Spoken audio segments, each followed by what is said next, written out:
તો નજર કરીએ આમોદ ઉપર તો આમોદ શહેરમાં રખડતા ઢોરોનો આંતર જે કહી શકાય કે દિવસે ને દિવસે વધી રહ્યો છે આતંક, અને જ્યાં તેઓના આતંકને લઈને તાજેતરમાં જ સતી માતાના મંદિરે દર્શન માટે ગયેલી વરિષ્ઠ નાગરિક મહિલા ઉપર જે ગાયે હુમલો કરતા માથાના ભાગે ગંભીર ઈજાઓ પહોંચી છે। ત્યારે ઘટનાને લઈને નાગરિકોમાં ભય અને રોષનો માહોલ જોવા મળી રહ્યો છે। ત્યારે નાગરિકોના આક્ષેપ મુજબ નગરપાલિકાને વારંવાર રજૂઆતો કરવામાં આવી છે, પરંતુ આમ છતાં પણ કોઈ અસરકારક પગલાં ભરવામાં નથી આવ્યા। ત્યારે પશુ પકડવાનું પાંજરું નગરપાલિકાના આંગણે ધૂળ ખાતું જોવા મળે છે, જ્યારે મોટા ઢોરો સહિતના જે અન્ય ઢોરો છે આ ઢોરો શહેરના મુખ્ય માર્ગો અને બજાર વિસ્તારમાં નિર્ભય રીતે ફરતા જોવા મળે છે। તંત્રની આ ઉદાસીનતા સામે હવે નાગરિકોમાં ઉકળાટ ફાટી નીકળ્યો છે અને લોકો ચેતવણી આપી રહ્યા છે કે જો ઢોરોને તરત જ પાંજરે પૂરવામાં નહીં આવે તો જન આંદોલન કરવામાં આવશે।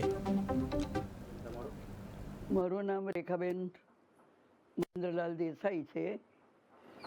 શું ઘટના બની હતી તમારી સાથે? હું મારું કુળદેવીનું મંદિર છે સતી માતાનું, ત્યાં સવાર સાંજ દર્શન કરવા માટે જાઉં છું, પણ રોજ જ 30થી 35 ગાયો ત્યાં બેઠેલી હોય છે। મને ચડવાના રસ્તા ઉપર જેમ તેમ રસ્તો કરીને હું નીકળું ત્યારે મને ગાયે ભેટી મારી, એનાથી હું પડી ગઈ, જેનાથી મને વાગ્યું।